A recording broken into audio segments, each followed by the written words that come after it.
Hello everyone and welcome to the Hockey Hub. I'm Brennan and today we're doing another team preview and we're looking at the Carolina Hurricanes. Now the Carolina Hurricanes have been one of the most interesting and fun teams to watch the past few seasons in the NHL. Head coach Ron Brind'Amour has really turned things around, and I honestly think that Rod Brind'Amour could end up being a finalist for the Jack Adams Trophy one day. He's one of the best coaches in the league and he makes Carolina play a very high tempo style. Now they did make a few additions this offseason, so we're going to get into what they added. Now, Carolina didn't really have a big offseason. They did make a few minor additions in the likes of Joakim Ryan, who's just going to serve as a depth defenseman, and Jeremy Bracco.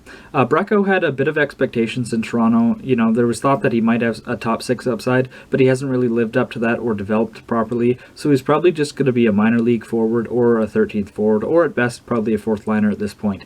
But a big signing that they made, well, not necessarily big, but I think Jesper Fast is an underrated signing, to be honest. Fast has been a very good two-way winger for the New York Rangers, a very good energy guy, a leader in that locker room, and I think the Rangers are going to miss him. So I do think that Fast was one of the most underrated signings in the entire free agency period, and I think he's going to be very, very good for Carolina. His style of play fits in very well with their system, and I think Carolina fans are really going to like him. Now, all that being said, Carolina didn't really lose a lot this offseason either. They lost a depth defender in Trevor Van Riemsdyk. Van Riemsdyk has played a bottom pairing role for Carolina these past few years, so that's not necessarily going to be a big loss. They also lost Sami Vatanen, which I'm going to put an asterisk beside that, because Vatanen could still very well end up re-signing with the Carolina Hurricanes. As of the time that I'm recording this video, Vatanen is still an unrestricted free agent, and there hasn't really been a lot of rumors about where he's going to go.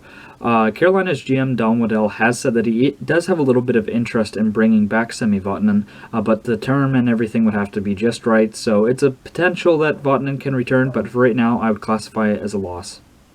Carolina also lost their captain and longtime Hurricane Justin Williams to retirement. Now this is the second time that Williams has retired, so it wouldn't exactly shock me if he came back about halfway through the season to help the Canes go on another playoff run. I would argue that Justin Williams' number should probably be retired for the Carolina Hurricanes, as he's played there for so long in multiple stints and helped win them the Stanley Cup back in 2006, and in general has been a very good leader, and I fully expect him to get in some sort of management role with the Carolina Hurricanes, whether that's front office or potentially behind the bench. Now, the Carolina Hurricanes have a very deadly top six. Nino Niederreiter has been a guy who's kind of struggled since his arrival to Carolina, but if he's able to turn things around, he's still quite a good forward and is a good middle six forward. So I'd still say that he kind of fits into this top six. But then there's also Tervo Teravainen. That's a kind of a hard name to pronounce, but Teravainen has been one of the best offensive wingers in the NHL for the past few years. He was very good in Chicago, and now he's really broken out in Carolina, and I think a lot of people expected that. Teravainen does get underrated a lot. Analytically, he's quite good, and I know the analytics community is big on him, but you just see him play, and you can tell he's good, and you look at the offensive totals he puts up, he's a very good top-line winger there. Martin Necas is another very good young centerman who kind of flies under the radar. Now, obviously, we saw a lot of hype this past season with the young rookies like Dominic Kubalik and Nick Suzuki at forward, but Necas didn't really get talked about that much, even though his offense was right on par with those guys, and he brings a strong two-way game. I really think that Necas has definitely top six upside. I think he will play in the top six, and I'd argue top line upside. I don't think that he'll ever be better than Sebastian Aho, but Necas is still probably going to be pretty good. But then I do want to get into Sebastian Aho. Aho is simply incredible. He's an absolute force out there, and we saw in the play-in round against the New York Rangers how dominant Aho can be. He's such a good forward at all aspects of the ice, and he's one of the most creative offensive players in the NHL. Pair him alongside a guy like Andrei Svechnikov, and you've got an absolutely deadly duo. Svechnikov is a very good young goal scorer, obviously very creative as well. We saw that with the lacrosse goal, and I do think that Svechnikov is going to be a consistent 40-goal scorer in his prime. If he was playing in a heavier market or a Canadian market, we would hear so much about him, but since Carolina doesn't always get a lot of media attention, we don't hear a lot about Svechnikov, but he is so good. And the last guy that I would have in this top six is probably Vincent Trocheck. Now, he's kind of an interesting case. He had that major injury with the Florida Panthers a few seasons ago and hasn't been able to replicate his success with Florida. If he's able to get his legs under him playing for the Carolina Hurricanes, he could actually be a very useful addition to their top six. Now, the top six for the Carolina Hurricanes is where they really make their money. They're led by Dougie Hamilton and Jacob Slavin, which make for one of, if not the best defense pairings in the NHL. In my mind, I think Slavin is the best defensive defenseman in the NHL. He's so good, and if we had like a Rod Langway award for the best defensive defenseman in the NHL, I think you would see Slavin bringing that home year after year. He's so good in the defensive zone, and offensively he's respectable as well. Over an 82-game schedule, Slavin is able to put up 30 to 40 points, and out of a defenseman, that's really good, especially when you factor in how good he is defensively. But then there's Dougie Hamilton, who in Carolina has really emerged as a top 10 defender in the NHL. His season was definitely cut short by injury and COVID. He only played 47 games, but in those 47 games, he put up 40 points. Dougie Hamilton is a force at both ends of the ice. He's very big, being 6'6", and he uses his size and his strength and his speed well. He's a very creative offensive defenseman, but he does have some good defensive acumen as well. Dougie Hamilton is simply a monster for the Carolina Hurricanes. Brady Skjei is a guy they got at the trade deadline as well, and it's going to be interesting to see how Skjei fits into that Carolina system. Obviously, he hasn't played a lot of games for Carolina just yet, but I would pencil him into this top four, as I do think he definitely is still a top four defender, despite struggling his past few seasons playing for the Rangers. So if Skjei is able to rebound to the form we saw back in 2017, that could be a very key piece for the Carolina Hurricanes. And then on that right side, you've got another very good defensive defenseman in Brett Pesce. Now, we saw when Brett Pesce got injured how much that affected Carolina's lineup. Pesce logs a lot of minutes and hard minutes for the Carolina Hurricanes. Once again, Pesce is one of the best defensive defensemen in the NHL, and when you look at Carolina's overall defense core, they've got a very versatile and lethal defense core. In my opinion, I think 1 through 6, Carolina might just have the best D core in the NHL, and it's definitely, when you look at this top four, you can see why. There's star power, there's good defensive defensemen, good offensive defensemen, and just a very well-rounded top four. Now, goaltending is where I have some concerns with the Carolina Hurricanes. James Reimer and Peter Mrazek aren't exactly the greatest duo in the NHL. I would say that they're probably bottom 10, and I do think that Carolina is a team that has cup aspirations, and when you have a goaltending tandem like that, I'm not sure if that's going to allow them to be a true cup favorite. You look at the rest of their roster, and I think their forward core is great. I think their D core is even better, but goaltending is really a weakness here. Carolina needs one of these guys to step up and really look like a true starter, or at least get hot in the playoffs, and I think that's the more important thing, in order for the Carolina Hurricanes to maybe go on another run.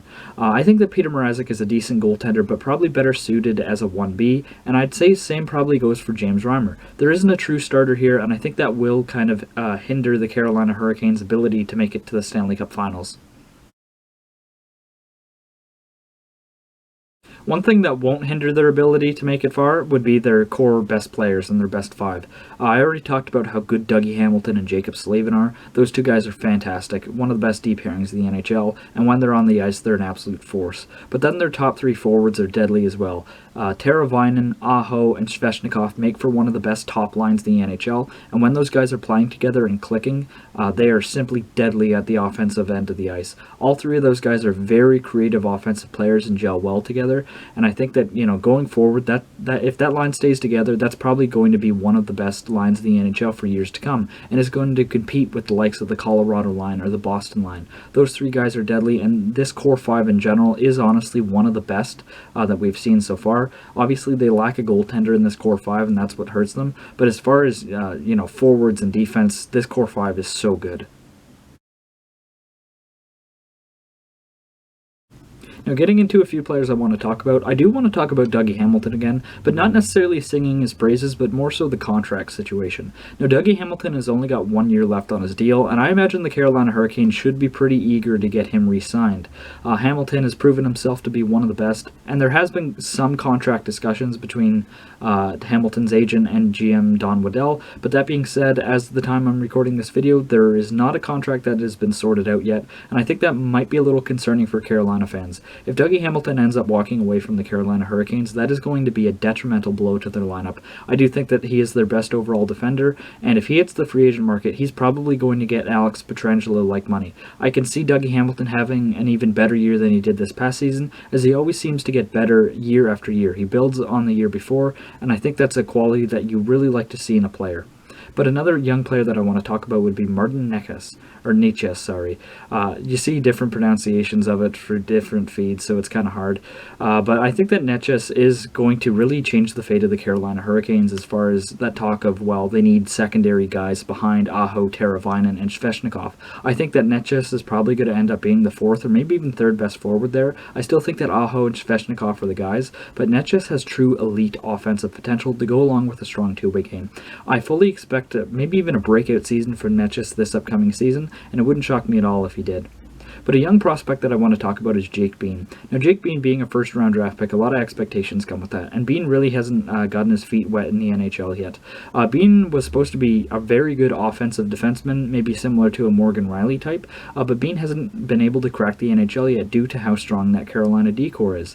Like, we talked about their top four, and I didn't even mention a really good young guy like Hayden Fleury, so that just goes to show the defensive depth in Carolina. So a guy like Jake Bean hasn't been able to crack that top lineup, and I'm wondering if he'd be better suited as a trade piece than to actually make this Carolina Hurricanes roster, because I can't see him getting into the top four, and I'd say for how long he's had to develop, he's probably getting close to top four ready, let alone top six. Some people think that Bean is an overrated prospect and it's, his own fault that he hasn't been able to push his way into the lineup. And I do get that, yes, if he was that good, he would make it into the lineup. But that being said, it is hard to get past guys like Fleury, Pesce, Shea.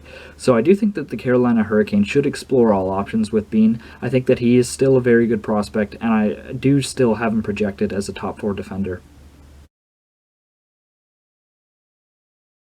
As far as the category goes for the Carolina Hurricanes, I would say that the Carolina Hurricanes are a contender. If they had better goaltending, I would honestly say that they are a cup favorite, because you look at their forward core and their defense, and it is so good. Their forward core has got some real high-end talent, and their defense is one of the best in the NHL. To me, goaltending is the only thing that holds them back, but that being said, I fully expect them to make the playoffs, and I would still say that they're a contender. Carolina, I do expect a very big year from them, especially since they are playing in one of the weaker divisions with the whole realignment thing, and I think that they got a good chance of maybe going on a run again. But that does it for today's video. I appreciate you guys watching till the end. Please leave a like, comment, and subscribe if you haven't already, and I will see you guys later. Bye for now.